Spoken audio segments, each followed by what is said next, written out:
The sky above New Geneva was perfect. Blue, 3 suns hung in the morning. Sky casting gentle shadows across the festival grounds. Children ran between colorful tents, their laughter mixing with music that played from speakers.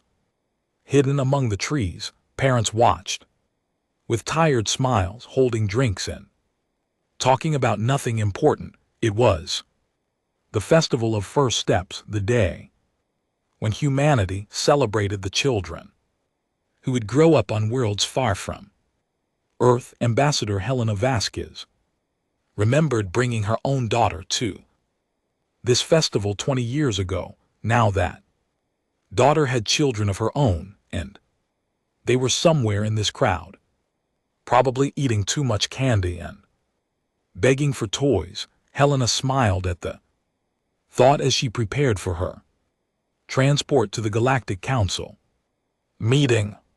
Ambassador, your shuttle is ready, her assistant called. Helena took one last look at the festival. 400,000 people had gathered on the Great Plains outside the capital city. Most of them were families, most of them were children. She could hear them singing the old Earth songs that humans always sang at gatherings like this. She never saw them again. The Vraxian fleet emerged from hyperspace. Without warning, 12 massive warships appeared in the sky like dark clouds, blocking the suns. The people below looked up in confusion. The Vraxians had no business in this system. They were competitors with humanity, yes, but not enemies, not yet. The bombardment began 18 seconds after the ships arrived. Plasma fire rained down on the festival grounds. The first strikes hit the center of the gathering where the main stage had been set up for the children's choir performance. The sound of singing turned to screaming in an instant. Parents grabbed their children and ran, but there was nowhere to run. The Vraxian ships moved in a careful pattern, their targeting computers ensuring that no section of the festival went untouched. Helena's shuttle had just cleared the atmosphere when the attack began. She watched through the viewport as fire consumed the land below. She tried to contact the surface, but all communications had gone dead. She tried to contact the orbital defense platforms, but they had been destroyed. In the first seconds of the attack, the Vraxians had planned this carefully. The bombardment lasted 18 minutes.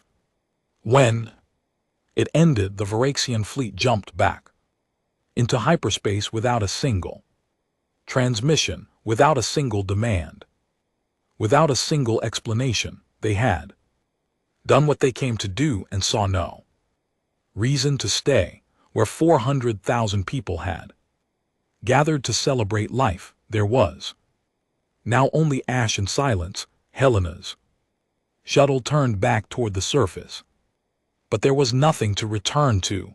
The rescue teams that arrived hours later found no survivors. The Vraxians had used weapons designed to ensure complete destruction. They had not come to conquer or capture. They had come to send a message. The news reached Earth. Within hours, it spread across human space like a wave of cold water. People stopped what they were doing and stared at screens showing images of the destruction. They read the names of the dead as they scrolled past. Too many names to comprehend. They saw the pictures of the children who had been playing just hours before, and then came the Vraxian announcement. The Vraxian Dominion released a statement claiming responsibility for the attack. They called it a necessary correction of human expansion into territories the Vraxians considered their own. They expected humanity to respond by withdrawing from 3 contested star system. They expected negotiations and eventual surrender of the disputed areas they had calculated based on 2 centuries of human behavior that humans would choose peace over conflict. They had made a terrible mistake. Helena Vasquez stood in the great chamber of the Galactic Council, surrounded by representatives of 100 different species. The Varaxian ambassador, a tall creature with gray skin and too many eyes, was speaking with confidence about the new reality of galactic politics. He explained that humanity had overextended itself and that the Dominion had simply reminded them of their place. The other species watched carefully. Some of them had similar thoughts about humanity. The humans were soft, they believed, good at medicine and teaching and building, but not suited for the harsh realities of galactic competition. Perhaps the Varaxians had done what others had been too cautious to do. Helena waited until the Varaxian finished speaking, then she stood and the chamber went quiet. 400,000 people, she said. Her voice was steady, including 150,000 children, my grandchildren among them. The Varaxian ambassador showed no reaction. Regrettable casualties of political necessity, he said. Humanity should have respected our territorial claims. You forced our hand. Helena looked at him. For a long moment, the other ambassadors noticed something strange. The human woman's face had changed. The diplomatic smile was gone. Something else had taken its place, something very old and very cold. You have made a terrible mistake, Helena said. Not because we will destroy you, though we will. Not because we will make you suffer, though you will. You made a mistake because you woke something that we have spent 200 years trying to keep asleep. She pressed a button on her console. As of this moment, all human diplomatic personnel are recalled from all worlds. All human aid programs are suspended. All human ships are returning to human space. Our borders are closed until further notice. The chamber erupted in confusion. Species that depended on human medical technology began to panic. Trade partners calculated the economic damage. Military strategists wondered what the humans were planning. The Varaxian ambassador laughed. You see, he said to the assembly, they retreat. They hide. This is the human response to strength. They are not warriors. They are prey animals pretending to be people. Helena gathered her materials and walked toward the exit. She stopped at the door and turned back. In my culture, she said, there is an old saying, beware the anger of a patient man. You have been dealing with humanity's patience for 2 centuries. You have mistaken our gentleness for weakness. You have assumed that because we chose peace, we were incapable of war. She looked directly at the Varaxian ambassador. My grandchildren died singing. They were singing about hope and friendship between species. They believed in a galaxy where people could live together in peace. You killed that belief along with them. Now you will meet the humans who exist when hope is dead. She left the chamber without another word. On Earth, President Maria Santos addressed a silent world. Every screen on every human world showed her face.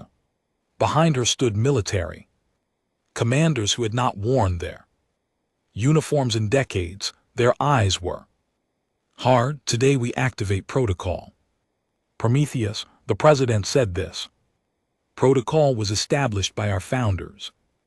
When humanity first reached for the stars, they hoped it would never be needed. They prepared for the day when it would be. Across human space, things began to change. Mining facilities on Remote moons opened to reveal shipyards that had been building warships in. Secret for 200 years, agricultural. Worlds revealed underground factories, producing weapons that human scientists had designed but never deployed. Training means that humanity claimed were. Schools for emergency response personnel began issuing real assignments. Marcus Chen was tending his garden when the notification arrived. He was 73 years old and had spent the last 30 years growing vegetables on a quiet farming world. His neighbors knew him as a gentle man who gave away most of his harvest to families who needed it. His grandchildren thought of him as the grandfather who told silly jokes and made the best dumplings in the colony. They did not know that Marcus Chen had once been Fleet Admiral Chen, commander of humanity's secret military forces.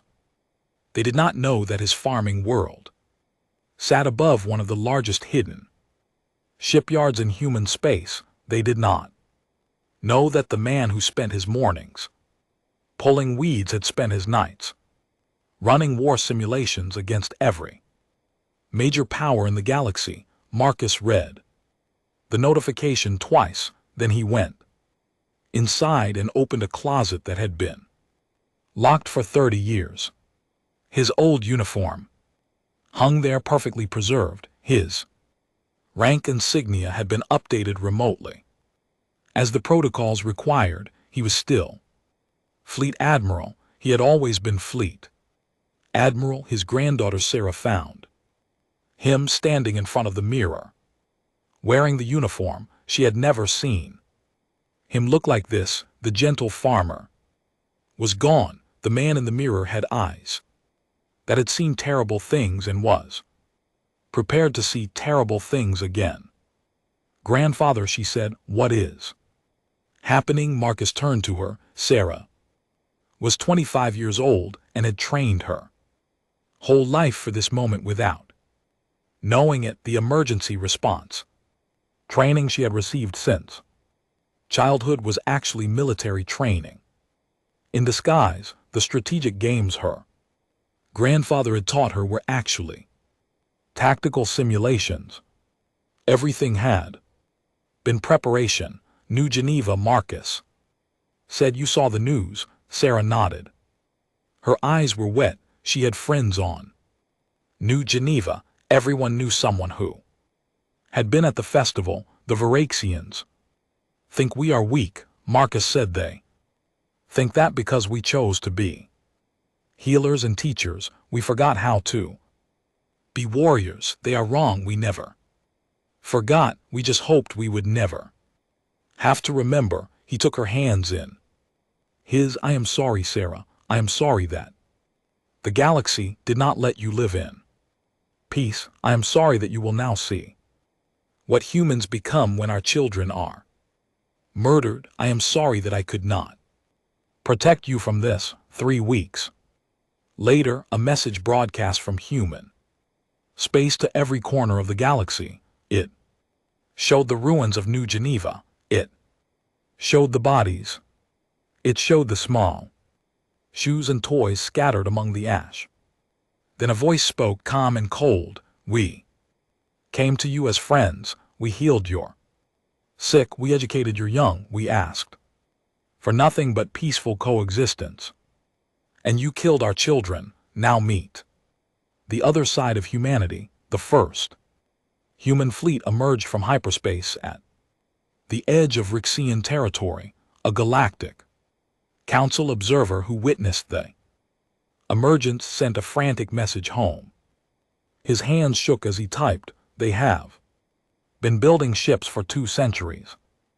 They have more firepower than the Vrayans have ever seen. They are coming. And there is nothing in the galaxy that can stop them. We thought we knew humanity. We were wrong. The species we knew is gone. Something else is wearing their face now, and it is angry. The stars themselves seemed to dim as the human fleet advanced. The war had begun. 3 weeks of silence followed the withdrawal of humanity from galactic affairs. The Vraxian Dominion celebrated what they called a great victory. Their news channels showed images of empty human embassies and abandoned aid stations. They told their people that the soft humans had run away, just as predicted. The galaxy would soon forget the incident at New Geneva, and the natural order would be restored. The Vraxian High Commander, a decorated warrior named Korvax, addressed his military council with confidence. The humans have proven what we always suspected, he said. They are a species of merchants and doctors, not fighters. Their threats were empty noise. Within a year they will return to the negotiating table, ready to give us everything we demanded. His intelligence officers agreed. Every analysis said the same thing. Humans had no significant military capability. Their ships were designed for transport and exploration, not war. Their population was spread across hundreds of worlds, making coordination impossible. The Vrayans had calculated every variable and found nothing to fear. They had calculated wrong. Deep within human space, something ancient was waking up. On every human world, people who had lived quiet lives were receiving messages that changed everything. Teachers, farmers, engineers, and shopkeepers opened old files and remembered old training. They had always known this day might come. Their parents had told them. Their grandparents had warned them.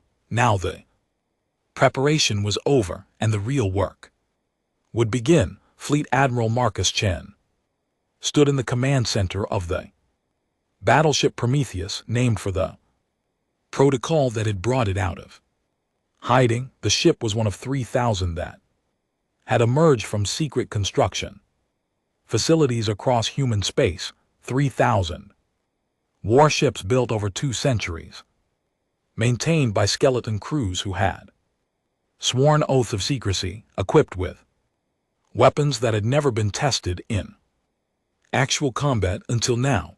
Admiral, fleet elements report ready, his executive officer announced, awaiting your orders. Marcus looked at the tactical display. The first wave would consist of 500 ships, more than enough to overwhelm the Vaxian border defenses.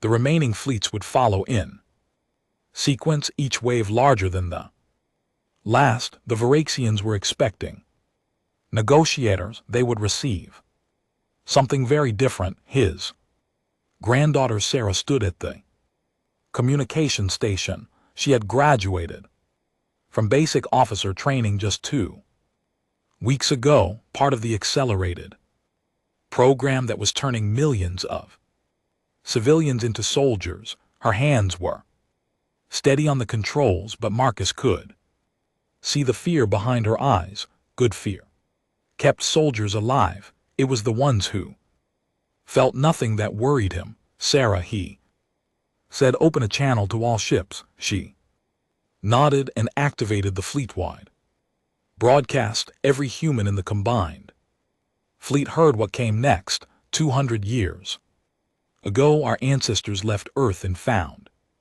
a galaxy full of wonders and dangers. They could have become conquerors like so many species before them. They chose instead to become builders. They created a civilization based on healing and teaching and peaceful cooperation. They believed that if humans showed the galaxy kindness, the galaxy would show kindness in return. Marcus paused, letting the silence speak for itself. 3 weeks ago, the Varaxian Dominion killed 400,000 of our people, including 150,000 children, because they believed our kindness was weakness. They believed that centuries of peace had made us forget how to fight. They were wrong. He stood straighter, his voice hardening. Humanity did not forget. We never forgot. We simply hoped we would never need to remember. That hope died on New Geneva along with our children. Today we stop hoping. Today we remember. Today the galaxy learns what humanity becomes when our children are murdered. The channel closed. The fleet began to move on the Vraxian border. World of Corbeth Prime Defense.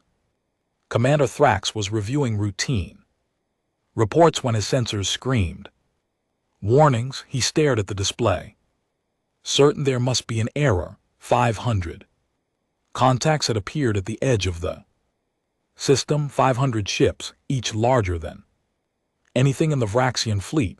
That is impossible, he whispered. They have no military. His communications officer looked up with fear in his eyes. Commander, we are receiving a transmission from the human fleet.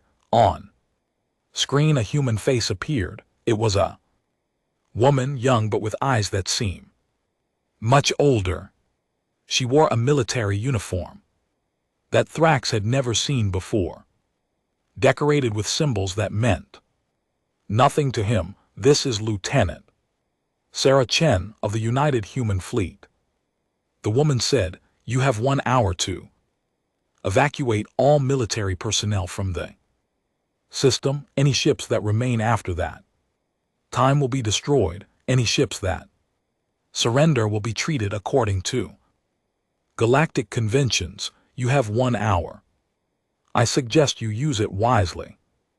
The transmission ended. Thrax stood frozen for a moment, then began shouting orders. His fleet of 40 ships was already launching, preparing to defend the system. 40 against 500. Even Thrax knew those odds were hopeless. He sent a desperate message to the Vraxian High Command. Human fleet has entered Corvath system. Request immediate reinforcement. This is not a raid. This is an invasion. The response from High Command came 20 minutes later. Hold position.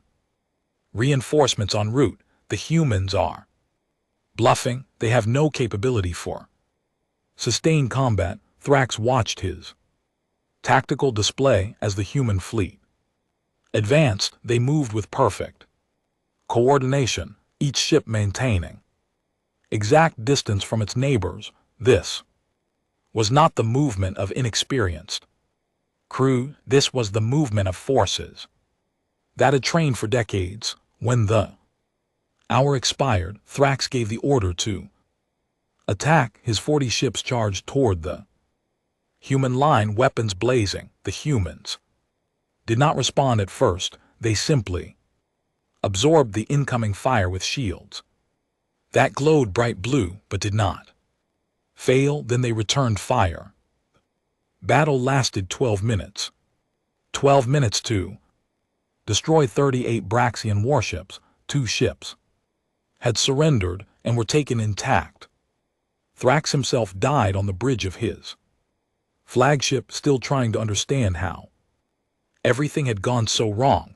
News of the Corvath defeat reached the Vraxian home world within hours. High Commander Korvax dismissed it as an ambush. Lucky strike against an unprepared garrison. He ordered the main battle fleet to assemble and crush the human invaders. He did not know that similar battles were happening on every border world. He did not know that human fleets were emerging at dozens of points along Varaxian space. He did not know that the species he had dismissed as weak was systematically dismantling his empire's defenses like a surgeon removing a tumor. On Earth, President Santos monitored the campaign from the Global Command Center. Casualty reports scrolled across her screens. Human losses were minimal. Vraxian losses were catastrophic. The war was proceeding exactly as the simulations had predicted. A message arrived from Ambassador Helena Vasquez, who had rejoined the Galactic Council to observe their reactions. The other species are terrified, Helena wrote. They had no idea. None of them had any idea. The Salari ambassador told me they always suspected, but even they are shocked by the scale. The question everyone is asking is the same. What else have the humans been hiding? The answer to that question arrived at the Vraxian home world 3 weeks into the campaign. A single human ship appeared in orbit around Vraxia Prime. But it was not like the warships that had devastated the border fleets.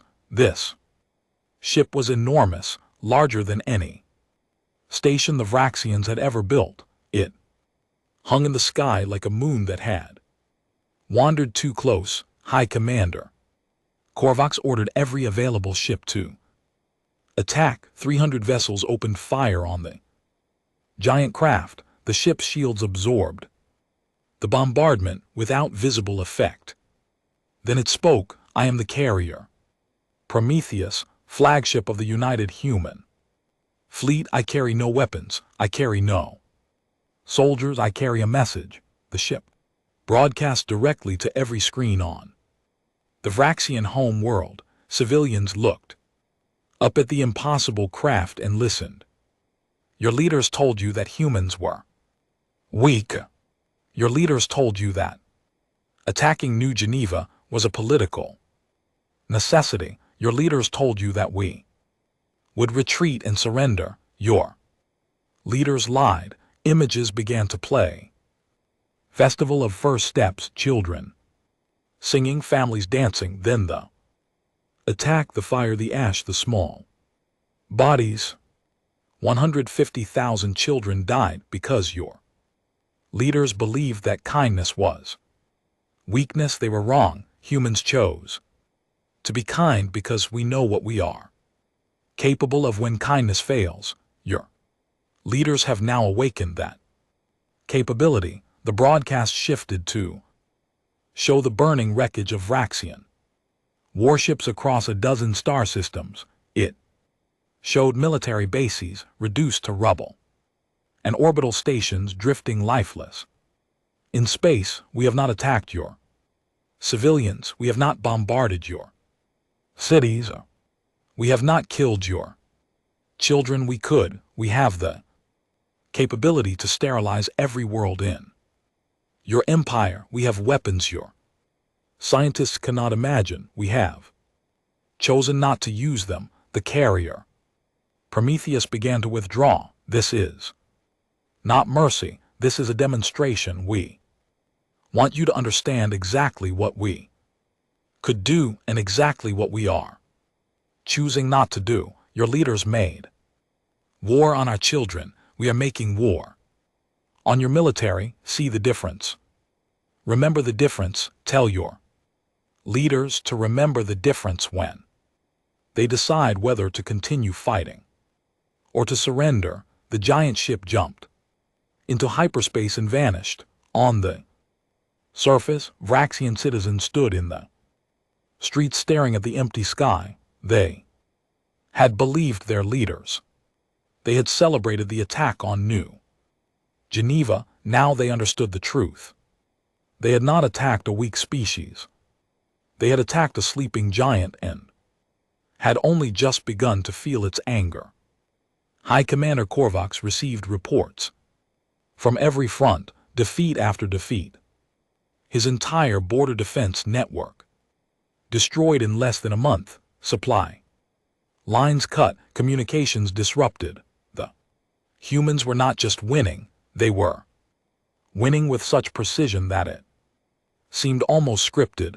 How he demanded of his intelligence officers. How do they know exactly where to strike? How do they predict our every movement? The answer came from an analyst who had been studying human culture for decades. They have been running war simulations against us for 200 years.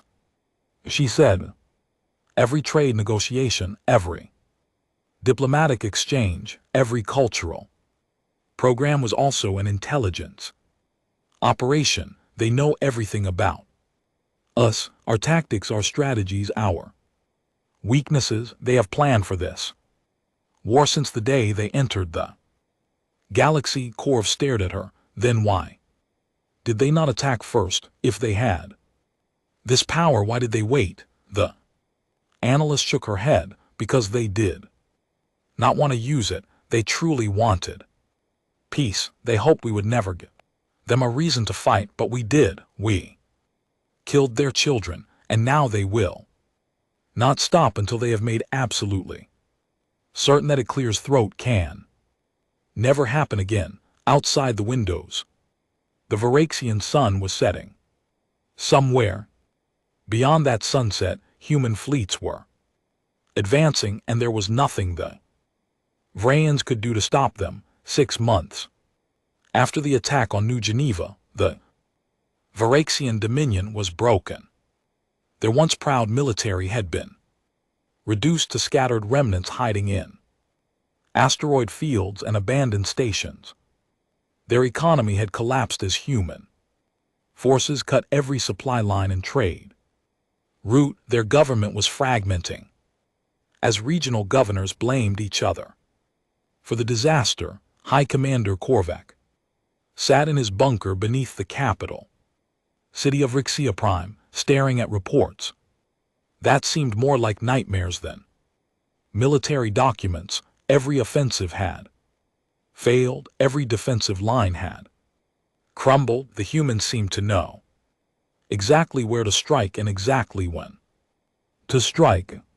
They fought with a cold efficiency that Korvax had never seen in any species, and yet they had not killed civilians. Not one bombardment of a population center, not one attack on a Snort's hospital or school. They destroyed military targets with surgical precision and left everything else untouched. This terrified Korvax more than anything else. An enemy seeking revenge would burn everything. An enemy with this kind of control was planning something much worse than destruction. The human fleet had surrounded Vraya Prime but had not attacked. They simply waited, blocking all traffic in and out of the system. The Vraxian home world was under siege, but it was a siege without violence. The humans were letting the Vraxians destroy themselves. In the capital city, riots had broken out. Citizens who had once celebrated the attack on New Geneva now demanded the heads of the leaders who had ordered it. Statues of Korvax were torn down and burned. Moderate politicians who had opposed the attack were suddenly popular. Hardliners who had championed it were hiding or dead. Admiral Marcus Chen watched the chaos from the bridge of his flagship. Sarah stood beside him, monitoring communications from the surface. The Varaxian news channels were showing footage of government buildings on fire, set ablaze by their own people. They are tearing themselves apart, Sarah said. Should we intervene? Marcus shook his head. This is not our war to fight. The Varaxians who ordered the attack on New Geneva must answer to their own people. If we occupy their world, we become conquerors. If we let them find their own justice, we remain liberators. Sarah frowned. Is there a difference? There is always a difference. Conquerors are hated. Liberators are remembered. Marcus turned to face her. We did not start this war to rule the Vraxians. We started it to ensure they could never harm our children again. That goal is almost complete. A communication request arrived from the Vraxian surface. Marcus nodded and Sarah opened the channel. Varaxian face appeared on screen. This was not a military commander or government official. It was an older female with tired eyes and gray skin. Marked by scars of age, she wore simple, civilian clothing. I am Elder Thrinks. She said, I speak for the coalition of moderate voices. We have taken control of the civilian government after the military council's collapse. High Commander Korvax is in custody along with the other architects of the new Geneva attack. We wish to negotiate a surrender. Marcus studied her face. The coalition of moderate voices had been a minor political faction before the war. They had publicly opposed the attack on New Geneva and had been ignored. Now, they were the only legitimate authority left on Vrea Prime. What terms do you propose? Marcus asked. Elder Thrinks bowed her head. We propose unconditional surrender. We ask only for mercy for our civilians who did not order the attack and did not want the war. We offer the war criminals for whatever justice you require. We offer full access to our military records so you can confirm the destruction of all weapons. We offer everything we have. We have nothing left to bargain with. The bridge was silent. Officers who had lost friends and family at New Geneva watched the screen with hard eyes. Some wanted vengeance. Some wanted the Vraxians to suffer as they had suffered. The desire was understandable. Marcus took a long breath. Elder Thrinks, humanity accepts your surrender. We will not occupy your world. We will not harm your civilians. We will not demand reparations that would destroy your economy, but we will require 3 things. The elder waited, her expression guarded. First, the individuals who planned and ordered the attack on New Geneva will stand trial before an interspecies tribunal.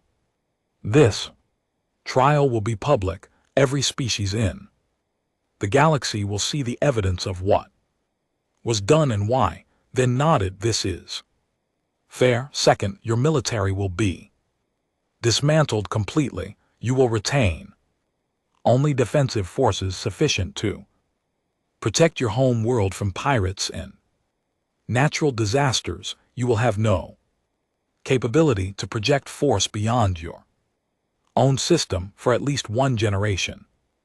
Thanks went but nodded again. This is harsh but understandable. Third, you will participate in a cultural exchange program with humanity. Your young people will learn our history. Our young people will learn yours. We will work together to ensure that both our species understand how this war began and why it must never happen again. The elder looked confused. You want us to teach your children?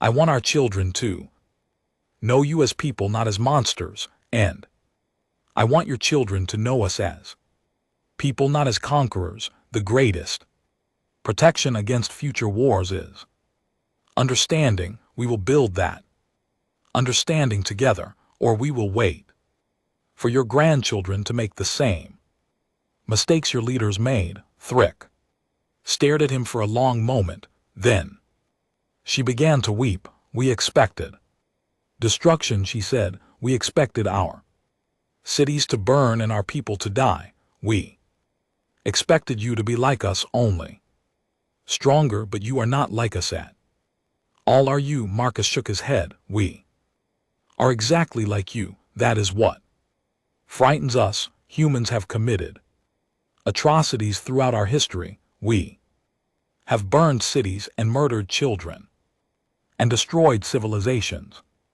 We know exactly what we are capable of because we have done it before. We built a peaceful civilization not because we are naturally peaceful, but because we chose to be better than our history. You killed our children, and for a moment we almost forgot that choice. We almost became what you expected us to become. He paused, his voice heavy with exhaustion. We chose not to. We chose Restraint, we chose precision, we chose to destroy your military and spare your civilians, not because you deserve mercy, but because we could not afford to become the kind of species that kills children in revenge for killed children. That path has no end. We found the end of it once long ago, and we will not walk it again. The surrender was formalized 3 days later. Human forces landed on Varia Prime, but they did not march through the streets as conquerors. They set up medical stations and food distribution centers. They helped repair infrastructure damaged by the civil unrest. They treated Varaxian civilians with the same professionalism they would have shown their own people. The Galactic Council watched in disbelief. Species that had expected humanity to destroy the Varaxians instead saw humans helping them rebuild. Ambassadors who had feared being the next target of human aggression began to wonder if they had misunderstood everything. The Salari ambassador requested a private meeting with Helena Vasquez. She met him in the rebuilt human embassy on the council station, surrounded by images of New Geneva that would never let anyone forget why the war had happened. I must ask you something, the Salari said. Your people had the power to destroy the Varaxians completely. You chose not to. Why? Helena considered the question carefully. Because destruction would have changed us more than it changed them. The Vraians who ordered the attack on New Geneva are dead or in prison. Vraxians who carried it out are dead or surrendered. The Vraxians who remain are civilians who did not choose this war any more than our children chose to die in it. Destroying them would not bring our children back. It would only prove that we had become the kind of species that kills children. The Salari nodded slowly. Among my people there is a saying: the true test of power is in its restraint. You have passed a test that many species never face. Helena smiled. Sadly, we did not want to be tested. We wanted to grow vegetables and teach children and explore the stars. We wanted to believe that kindness was enough to keep us safe. We were wrong. Now we must find a way to be both kind and strong. It is harder than it sounds. On Vrea Prime, Sarah Chin had been assigned to a reconstruction team in one of the capital's outer districts. She worked alongside Varaxian volunteers, clearing rubble and distributing supplies. At first the Vraxians avoided her. They feared her uniform and her species and the power that both represented. Gradually that fear began to fade. Sarah helped a Vraxian family repair their home. She played with Varaxian children who had never met a human before. She learned words in their language and taught them words in hers. She showed them that the monsters they had been told about were just people like them. One evening a Varaxian mother approached her. The woman's eyes were wet with tears. My brother was on one of the ships your fleet destroyed. She said he was a gunner on a cruiser. He died in the first week of the war. Sarah stood still, unsure how to respond. She had fired weapons in that first week. She might have killed this woman's brother herself. I hated you. The mother continued. I hated all humans. You took my brother from me, and I wanted every one of you to die. She paused, struggling to find words. Then I watched you help rebuild my neighbor's house. I watched you feed our children when our government could not. I watched you treat our wounded when our doctors ran away, and I realized something. What? Sarah asked. We attacked you first. We killed your children first. And instead of killing ours, you helped. Them, the mother reached out and took Sarah's hand. I do not understand your species. I do not understand how you can be so strong and so gentle at the same time, but I want to understand. I want my children to understand. I want this war to mean something more than death and grief. Sarah squeezed her hand. That is all we want too. Understanding, maybe. If we build enough of it, no one will ever have to lose a brother or a child to war again. The mother smiled through her tears. You truly believe that is possible? Sarah looked up at the stars, visible now that the fires had stopped burning somewhere up there. Her grandfather was commanding a fleet powerful enough to destroy worlds. Somewhere up there, human ships waited with weapons that could end civilizations, and yet they had chosen restraint. They had chosen mercy. They had chosen to build rather than destroy. I have to believe it is possible, Sarah said. Otherwise, what was the point of any of this? We survived, we won. Now we have to prove that winning means something. The stars glittered above them, silent and eternal, watching two species begin the long process of learning to trust each other again. 1 year after the surrender, the War Crimes Tribunal began. The Galactic Council had never hosted such an event. Representatives from every known species gathered to witness the trial of those who had ordered the attack on New Geneva. The evidence was overwhelming. The defendants had no defense except to claim that they had acted in what they believed were their people's best interests. The prosecution was led by a human legal team, but the judges came from 12 different species. This was humanity's demand. They did not want the trial to look like revenge. They wanted it to look like justice, blind and impartial and based purely on the facts. High Commander Korvac sat in the defendant's box, stripped of his rank and his pride. He had led armies that conquered star systems. Now he sat in chains while aliens debated his fate. His expression was empty, as if he had already accepted whatever judgment would come. The trial lasted 3 months. Every piece of evidence was examined. Every witness was heard. The defendants were given every opportunity to explain their actions. When the verdict finally came, no one was surprised. Guilty on all counts: crimes against sentient beings, deliberate targeting of civilians, mass murder of children. The sentences varied from life imprisonment to execution, depending on each defendant's level of involvement. Korvac was sentenced to death. He accepted the verdict without emotion. His last words were spoken to the assembled gallery were unexpected.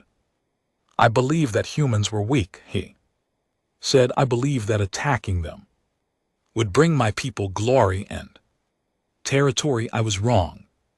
I was wrong about everything. Humans are not weak. They are the strongest species in this galaxy, not because of their weapons, but because of their restraint. They could have killed every Varaxian alive. They chose not to. I have no such restraint. That is why I am here, and that is why they are not. He turned to face the human delegation. I killed your children because I thought it would make you afraid. Instead, it made you terrible, and even in your terribleness, you were more merciful than I could ever be. I do not understand your species. I do not think I ever will, but I know now that the galaxy belongs to you, not because you conquered it, but because you earned it. The execution was carried out the following day. It was not broadcast. Humanity had no interest in spectacle. Justice had been served. That was enough.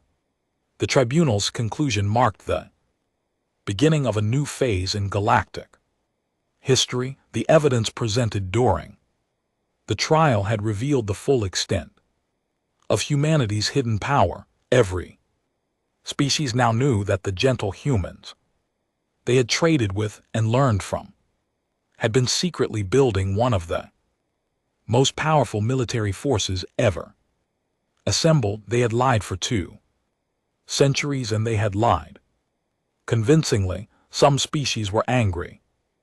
They felt betrayed by humans who had presented themselves as peaceful while preparing for war. The Calori Confederation filed a formal complaint with the Galactic Council, accusing humanity of deception and demanding that they dismantle their military.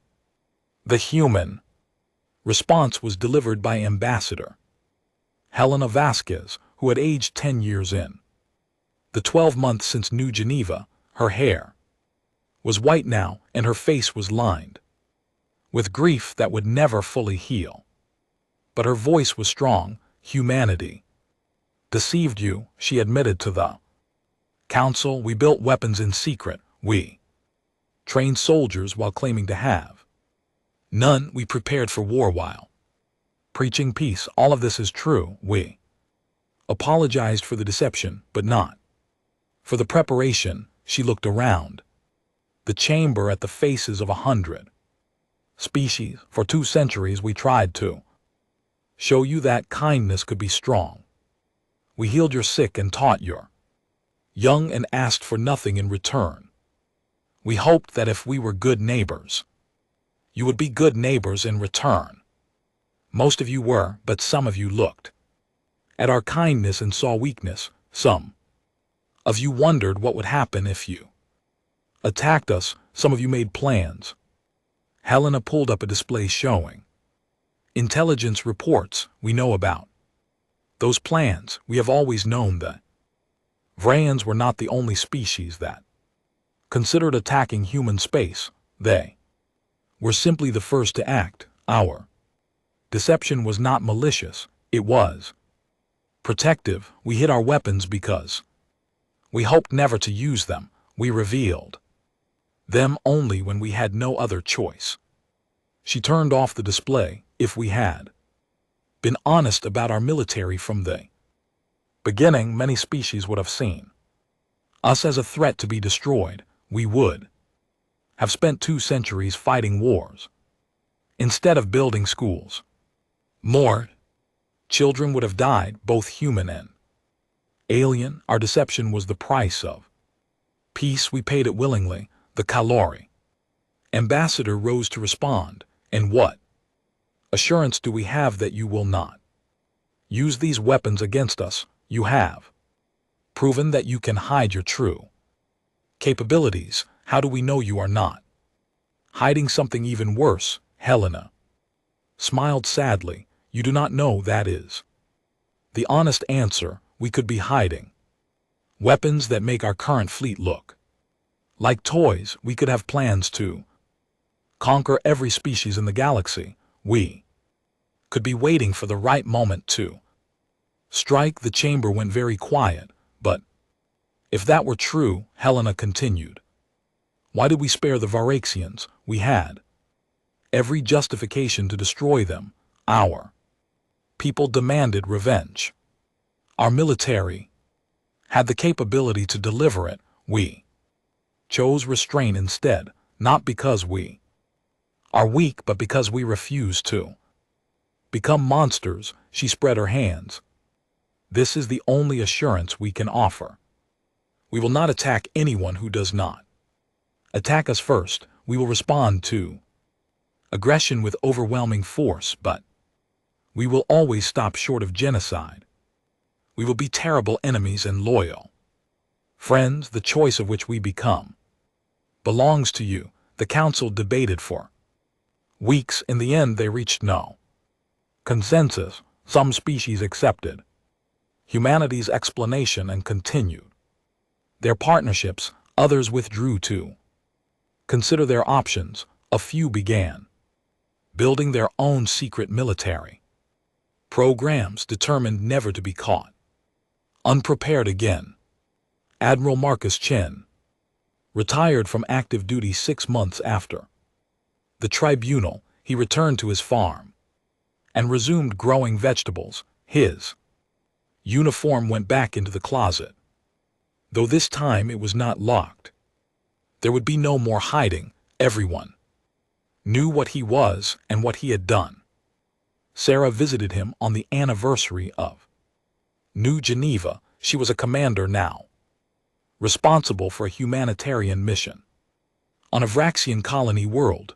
The reconstruction was going well. Schools had reopened, hospitals were functioning, Vraxian children were learning to read from human teachers who had volunteered for the program. They sat on the porch of his farmhouse, watching the sunset paint the sky in shades of orange and purple. The garden stretched out before them, rows of vegetables growing in peaceful soil.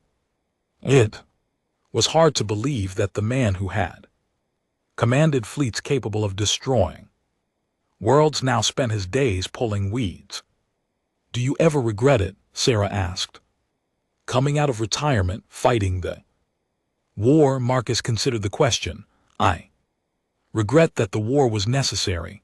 I regret that we could not find another way. I regret every life that was lost on both sides, including the Vraxian lives, but do I regret my part in it?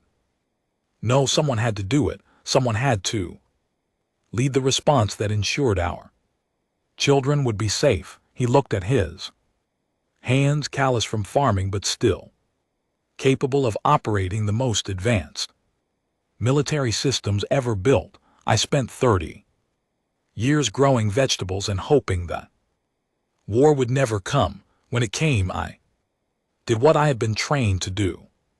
Now I am back to growing vegetables and hoping I never have to fight again." Sarah nodded slowly. "The Varaxian children on my mission do not know what happened at New Geneva. They are too young. They only know humans as the teachers who help them learn and the doctors who make them well. Sometimes I think that is the most important work we can do, building new memories to replace the old ones." Marcus smiled. "That is why we fight, not for revenge, not for glory. We fight so that the next generation can live in peace. If we do our job well, your children will never have to know what it feels like to command a warship. They will think of war as something from history books, not as something that happens in their lifetime." "Do you think that is possible?" Marcus looked up at the stars just beginning to appear in the darkening sky. "I hope so. I have spent my whole life preparing for war while hoping for peace. Now I am an old man with dirt under his fingernails and memories of battles I wish I could forget. If my service means anything, it means that young people like you can focus on building instead of destroying.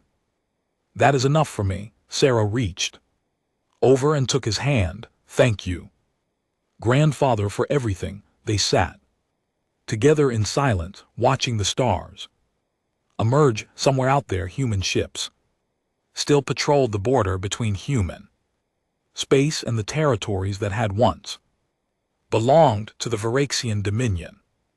Somewhere out there, diplomats were negotiating new treaties and establishing new relationships. Somewhere out there, the galaxy was slowly coming to terms with the reality of human power. But here on this quiet farm, an old warrior and his granddaughter simply watched the sunset and allowed themselves to hope that the darkness they had fought would never return. The night deepened around them, peaceful and still. In the morning, Sarah would return to her mission, and Marcus would return to his garden. The work of healing would continue, one day at a time, one generation at a time. That was the human way. That had always been the human way, even in darkness. They planted seeds and waited for the light. 5 years had passed since the attack on New Geneva. The galaxy had changed in ways that no one could have predicted. The old Galactic Council had dissolved, its authority undermined by years of ineffective responses to conflicts that had nearly torn civilization apart. In its place rose the Galactic Union, a new organization built on principles that humanity had insisted upon. The Union's headquarters orbited a neutral world chosen specifically because no species had ever claimed it. The station was massive, large enough to house representatives from every known civilization. At its center stood a memorial that every visitor was required to pass. It showed images from New Geneva, children playing, families gathering. The moment before everything changed. Below the images, names scrolled endlessly. 400,000 names, a reminder of what had started it all. Ambassador Sarah Chin stood before the Union Assembly, preparing to deliver her first address. As humanity's chief representative, she had come a long way from the young officer who had watched her grandfather lead fleets to war. Now she was the face of human diplomacy, the person responsible for ensuring that the sacrifices of the past would not be forgotten. The assembly chamber was full. Representatives from 100 species watched her with expressions ranging from respect to suspicion to open curiosity. They knew who she was. They knew her family's role in the war. They knew that the woman standing before them had personally helped rebuild Vraxian communities that her grandfather's forces had devastated. Thank you for this opportunity to address the Union, Sarah began. I stand before you as a representative of humanity, but also as a witness to the events that brought us here. I was there when the war began. I was there when it ended. I watched my people transform from peaceful neighbors into the most effective military force the galaxy had ever seen, and I watched them choose to stop. She paused, letting her words settle. 5 years ago, the Varaxian Dominion killed 400,000 human civilians, including 150,000 children. They believed this would make us afraid. They believed we would retreat and surrender and accept whatever terms they offered. They were wrong, but they were not wrong in the way they expected. Sarah pulled up a display showing the human fleet at its peak strength. Thousands of ships, weapons beyond counting, the combined might of a civilization that had been preparing for war since the day it reached the stars. We could have destroyed them. Every military analysis agrees on this point. We had the capability to sterilize every Varaxian world, to wipe their species from existence, to ensure they would never threaten anyone again. Some of our people demanded exactly that. They had lost children, parents, siblings. They wanted revenge, and they had the power to take it. She turned off the display. We chose not to, not because we are naturally merciful, not because we are incapable of hatred. We chose restraint because we had learned through centuries of our own terrible history that revenge is a poison that destroys the one who drinks it.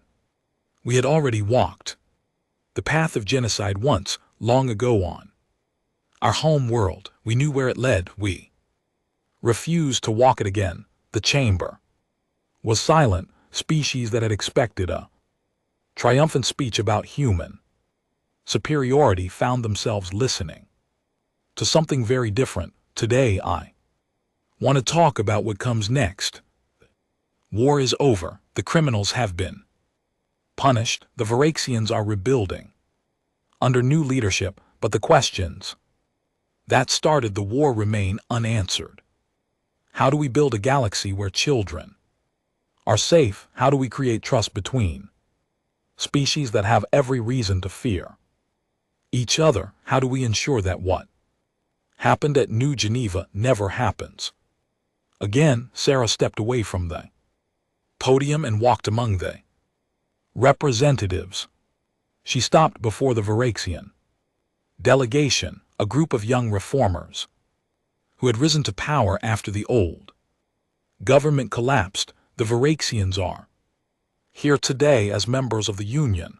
Many of you question this decision. Why should we trust the species that murdered our children? Why should we give them a voice in our councils?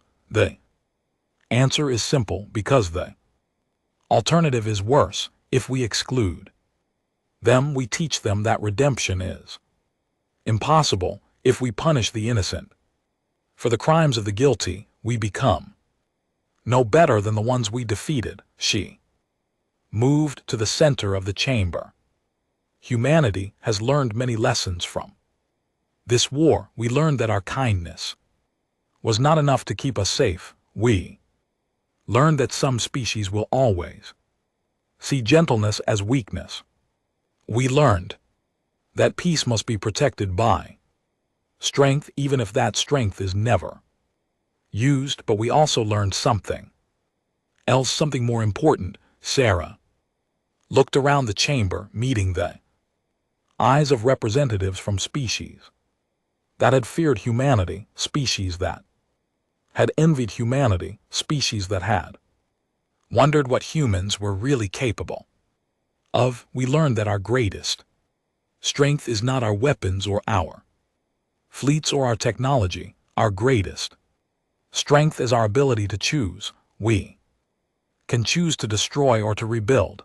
We can choose to hate or to forgive. We can choose to become monsters or to remain human. Every day we make that choice. Every day we decide what kind of species we want to be. She returned to the podium. The New Geneva Accords, which form the foundation of this union, require every member species to protect children above all else. Any attack on children by any species will be met with the united response of all others. This is not just a law, it is a promise. Promise that what happened to our children will never happen to anyone's children again. Sarah's voice softened. I lost cousins at New Geneva. My grandfather lost his son and grandchildren. Ambassador Helena Vasquez, who led our diplomatic efforts during the war, lost her entire family. We carry that grief every day. We will carry it until we die, but we refuse to let that grief define us. We refuse to let it turn us into the very thing we fought against. She looked directly at the Vraxian delegation. To the Vraxians, I say this: you are not your parents.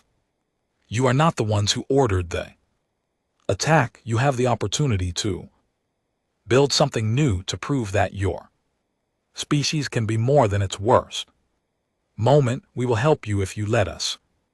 Not because you deserve it, but because the alternative is a galaxy where species are forever defined by their failures. That is not the galaxy we want to live in. She turned to the broader assembly. To everyone else I say this: humanity is not your enemy. We are not your masters. We are your neighbors, your partners, your friends. We have shown you our darkness because we wanted you to understand our light. We have shown you what we are capable of because we wanted you to know that when we choose peace, we choose it deliberately, knowing the full cost and the full alternative. Sarah raised her hand toward the memorial, visible through the Chamber's windows, 400,000 people died. So that this union could exist, not because we wanted them to die, not because their deaths were necessary.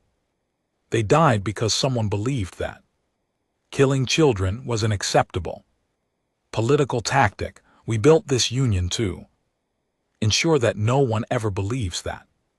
Again, we built it on the graves of our children, and we will defend it with everything we have. She lowered her hand, but we will not defend it with hatred. We will not defend it with revenge. We will defend it with justice, with compassion, and with the unyielding determination to be better than our worst instincts. That is what humanity offers the galaxy.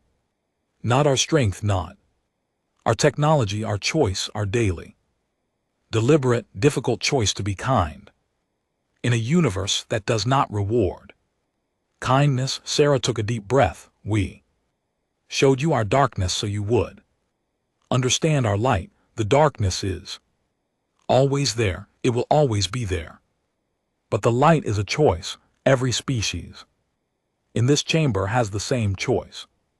Every day you decide whether to build or destroy, whether to trust or fear, whether to reach out your hand in friendship or close it into a fist. She smiled, and for a moment she looked like the young officer she had once been, full of hope despite everything she had seen. Choose wisely, choose kindness, choose trust, choose to build a galaxy where children can grow up without fear. That is what our children would have wanted. That is what they were singing about on the day they died. They believed in a galaxy where species could live together in peace. Let us build that galaxy in their memory. Sarah stepped back from the podium. The chamber was silent for a long moment. Then slowly the representatives began to stand, first the humans, then the Salari, then species that had opposed humanity in the past. One by one they rose to their feet, acknowledging not victory but commitment, not strength but choice. Outside the chamber windows the stars burned bright against the darkness of space. Somewhere out there human ships still patrolled the borders, ready to respond to any threat. But here in this chamber something else was being built, something that might last longer than any fleet or weapon or empire. A promise, a hope, a choice made together by species that had every reason to fear each other but chose to trust instead. The union's work was just beginning.